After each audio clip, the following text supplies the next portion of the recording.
love me. Some Love is Blind. Some Love is Blind. Some Love is Blind. Some Love. Love is Blind season 4 just came out, and oh me, oh my, this show was okay. I love Love is Blind. I always wanted to make a review session of them ever since season 3. Either it's season 2 or 3, but I think all above, it was full of top tier drama. I just love the tea that's always happening on this show. But season 4 is really chill out. Like, I don't see anything wrong with it. Like, there's not much going on, but at the same time there is. You know what, that just really shows that once you add a mature, well-balanced, minded strangers onto a drama reality TV show, there's not a lot of ill will actions happening on the scenery. Anywho, let's get straight into introducing our new cast members. We got Kamwa and Chelsea, the interracial couple. I call the white girl Pearl because she literally looks like the human version of Pearl from Steven Universe. We got Mika and Paul, fist face and square head, because sis is ugly to me,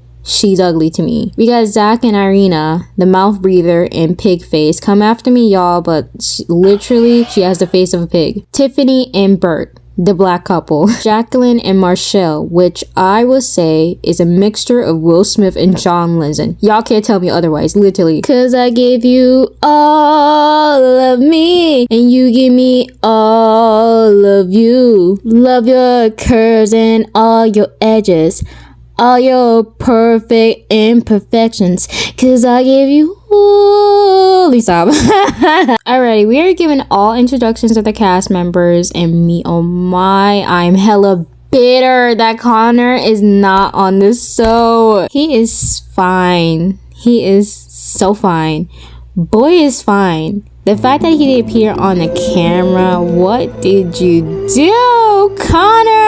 But as usual, if you have watched the show, then you know everybody goes on a pause to meet their partner, and man, this was frustrating. First introduction, Kareem and Chelsea. Once again, we got another Ayin, or I think her name is Irina, that's a sloppy second to a man's heart once the main girl he wants rejected him. It never goes well for women, men, or anybody who accepts the offer of being someone's sloppy seconds, aka see this in a rebound perspective. Zimbois put on that nice guy act, giving her that pillow talk for what she wants to hear, knowing full well he ain't with that. My first reaction to Kimwa, whatever, when he was first introduced onto the show, was that he was definitely giving me that corny coon vibes. I couldn't take my girlfriend to the prom because I'm black. Boo-hoo, Baba the Foo. No offense, but it gets a bit exhausting when they invite like whitewash colored people onto the show. It's very embarrassing. Like, you really think it's a sad story to share that you could have dated a white woman? Are you serious? Someone hand this man a comb. Wait, is that a perm?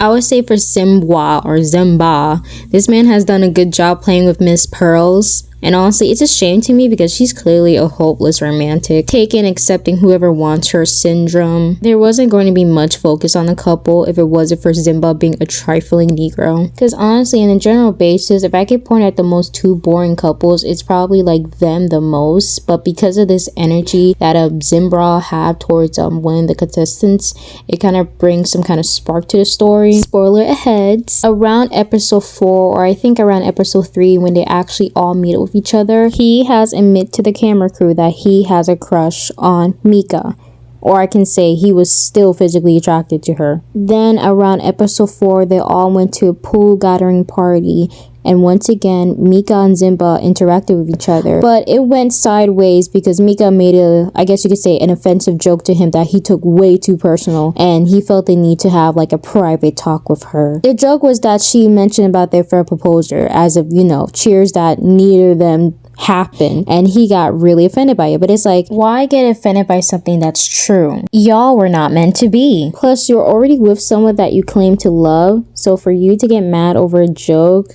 very suspect. If I could give my own opinion if this couple will last, I don't think so. I really don't. Because being a sloppy seconds really doesn't get you anywhere. It's just so corny to me, and it really shows that the nice guy act isn't really, you know, what they try to paint it to be. I mean, it's even funny how he even immediately told Pearl that he also likes the girl and find her attractive, and it's just like, Pearl, I don't know, why would you even give this man a second chance after he said that trifling crap? It's like, you can't sit here and tell me I'm the one and then turn around and say that you find someone attractive than me and that you're physically attractive to her. How does that make sense? And mind you, he shows that he is attracted to her. That's just cruel. Anything for love, I guess. Jared, come get your brother, as it's clear by day that love is blind without being with the right type of wine. Mika and Paul. Meeting Paul, he's quite an attractive nerd, I say so myself. Very nice to find masculine features he carry, but overall, he's a pretty good guy. I mean, there's really not much trouble that's said about him. But for Mika, on the other hand, this face, yeah, mean white girl energy. Definitely. I didn't really like how she was being mean to the other girls on the pods because a lot of them was not even doing anything. And I can say the scenery for her was kind of short, but it's like the entitlement. For someone who can look like that and walks around thinking she is hot shit, amaze me. And I know some of you guys could come after me for just ridiculing her appearance, but it's like, what's the difference if y'all coming out, you know, coming after the men from Love is Blind and, you know, boldly saying that they're ugly or even gay. I didn't forget about Nick, you know, I didn't forget about Shane, Shake, 2, Fist-Eye, Mark. For some reason, y'all are okay calling the men ugly, but we can't even say that the women are ugly as well too. Well, Mika is ugly. Same as for Irina. I have my own insecurities when it comes to my features as well too, but most of it has to do with body weight, the lip fillers, the unmatched skin tone, the lashes. You're joking. I don't really know why on Reddit they try to make it seem like the men were falling for her when no, it was Paul, her date that she chose, and trifling cornball Zimwa. But anywho, to talk about them as a couple themselves, there's not much to say about these two because everything was going quite well even before and after the pod. I mean, I won't make it seem like when they did see each other, you know, you could tell from the energy of them meeting, they were not interested in each other physically at all. And they pretty much openly admitted that in like around episode 4. Spoilers. But as them as a couple, it's very mutual. Like I can say that they're the second boring couple who are pretty much, you know, mellow, that you can't really give an opinion because they're just going through the date like without any issues,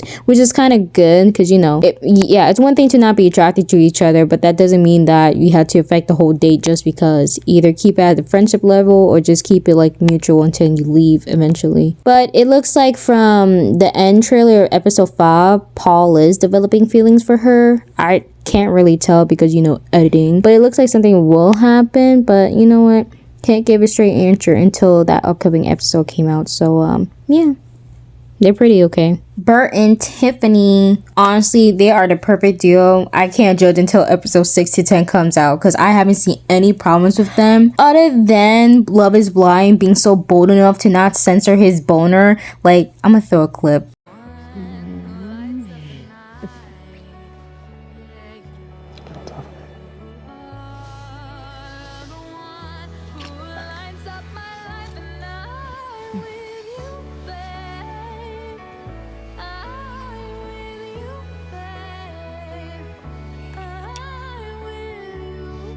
I didn't want to hype it up too much.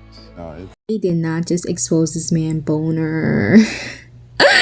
Oh god, it's not even that big either. Jacqueline and Marshall. I can't really say much about Jacqueline. Same as for Marshall. There's not much to say about them as a couple in general. Could I maybe see some red flags issues of her, like maybe her complimenting another guy's appearance as attractive compared to her spouse right in front of him? That was weird for her to do.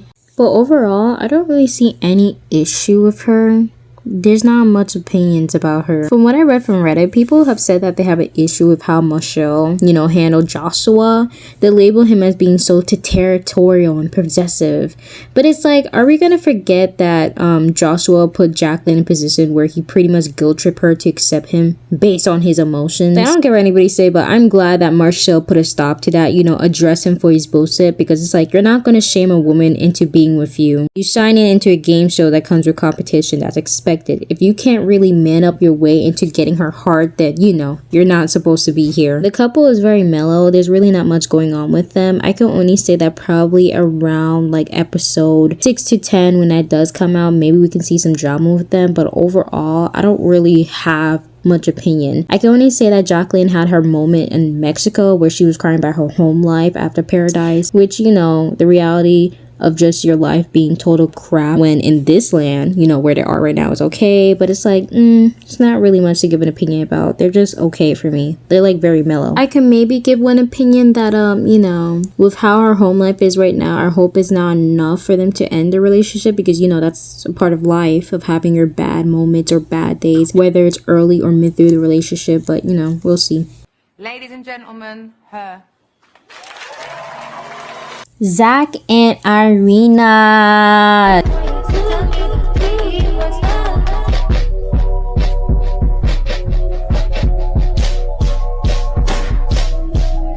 Now this is where the real drama starts off the show. I do not feel sorry for this man, the slightest. If I could say something about Zach as a character alone, people say that he is weird on Reddit specifically, but I don't really see anything wrong with him, nor do I believe that after his interaction with Irina, his vibe was like kind of off. I don't really see anything wrong with him, but you know, I can only judge him by just choosing, you know, Irina. For them to be as a couple, like, no offense, but I'm kind of glad that they became a problem, because from the first start of Irina introduction, she has been a problem to the other cast members, and now she's dragging that issue onto Zach. Good. First of all, their relationship happened out of just playing gaslighting and guilt tripping, because Irina couldn't handle the fact that Bliss, despite her being a perfect fit for Zach, she was putting the effort to get his attention, while she basically cried for him to like her. Plus, the whole time when they did first meet with each other, you have Irina mocking and criticizing his appearance. She didn't like what he ended up looking like, so she used that as an excuse to be pretty much distant and rude with him. And Zach, I mean, he pulled himself together all the way to the end to at least, you know, confront it. But this is exactly what you get for choosing someone who's young and immature, when Bliss was older, wise, and mature. Irina is a face pig ass bitch. I don't even like her at all. She is a little mean girl, along with Mika. I feel like the only respect I can have for Irina is that she's bold and very blunt of how she feels, and she doesn't really care about it, so I guess congrats to her. But she basically proved that love is blind for sure for her, because she cares more about Zach's appearance enough to flirt with Paul, because Paul fits her exact type. It was just embarrassing seeing their moments at the beach, especially when Zach tried to make a move with her and she just dodged it. It's just like, ugh. I even hate the fact that you have Zach try to talk, you know, sense with her, and she's just ignoring it. It's like, come on. The worst part is that when it hits around episode 5 is when they start to have a conversation about everything else that's happening. And it just led to them just jabbing each other. Ugh, that was so cringy. I mean, at least you can say that it ended in a soft note, because hey, at least they at least said something about it before they could drag it longer to the wedding. I honestly wonder what is episode 6 or like the rest is gonna come out and look like for them, because I mean, we already know both of them are not gonna happen, but I guess you can say from the trailer he has talking to Bliss, and I guess they're trying to make it seem like Bliss might accept him back, which I doubt it, because, you know, you're not going to choose someone younger than me and then dealt with that 25-year-old and then had a nurse to call me back and ask for a second chance. That's not how it works. I can see for why people are saying that he's definitely not going to be my lawyer, because how the hell did you even think that Irene was a good judge of character for you to date? And she showed no effort or no reason behind for why you guys should date in the first place. Lesson has definitely been learnt for him. Anywho, this season 4 of Love is Blind has been pretty chill. I mean, was it a bit frustrating? Yeah, but overall, it was a decent season compared to the last ones where it was full of drama and just full of toxic people in general. I don't really have much to say until I see the rest of the episodes, but it looks like some major stuff is gonna happen, like always, because, you know, when it comes to the real world, that's when people switch up their energy. I honestly can't wait, because I want to see some of the couples that I know are gonna fall apart, you know what they are, and see what their episodes look like. And that's about it. I don't really have that much opinion to say else. Ugh, I was stuttering with that last one. Anywho, subscribe, like, and share, and thanks for watching my video, and goodbye. Oh, why am I single? Because you're unattractive. I ask myself this every day.